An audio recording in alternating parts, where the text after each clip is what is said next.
can you tell me a bit about how this came about? Yeah, so first off, my name's Lauren. I'm a band 4 in the Occupational Therapy Department at Monklands Hospital.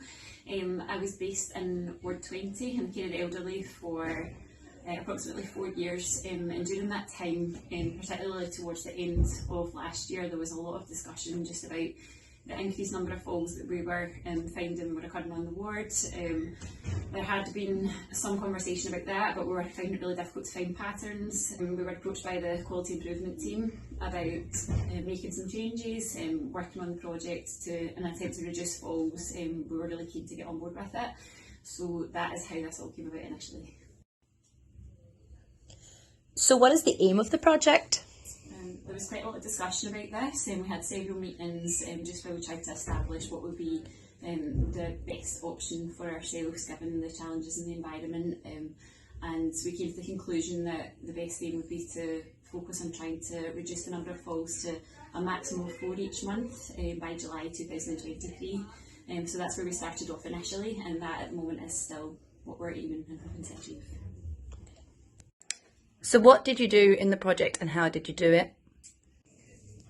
We created a project board at the first stages, and we asked everyone in the ward to identify any areas of concern or to give us any ideas. We were really keen for it to be a collaborative approach, so we wanted everyone to be involved that possibly could be, and we kind of gave everyone an opportunity to contribute to the project initially. When we first started, we were looking at more raising awareness on the ward, so we were having discussions about falls just during MDTs, and we created a falls board. It was more for a self-directed approach, so what we were looking for was people just to take ownership where possible. It's not always able to do that with our patient group, but just things like looking at footwear, making sure they were using walking aids, encouraging carers to try and participate with it as well. So that was where we initially started. And it was really just a case of making sure that it was in the forefront of everyone's minds. So at this part we also had collected data from the previous falls, and we had started to collect that every month, and we were trying to ascertain where and why these falls were happening. Despite having a thorough look at things, we just weren't able to identify that there was any particular problem areas. So we again looked at the process map and started to identify throughout the patient's journey where we were missing the information, where we needed to identify any gaps and where there was any delays. We did recognise that there was quite a few missed opportunities, in particular with communication and with handovers.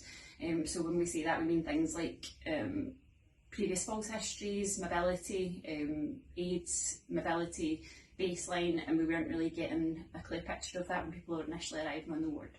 So from that, we then decided that it would be a good idea to create a patient information leaflet. So we're asking patients and families to fill out this leaflet that we've created. It's got very basic information. It's just so that from the entry of the ward, we have an idea of any concerns that they have, identifying high falls risks, previous falls history, and then we can, from there, create a plan to try our best to keep them safe whilst they're in the ward environment.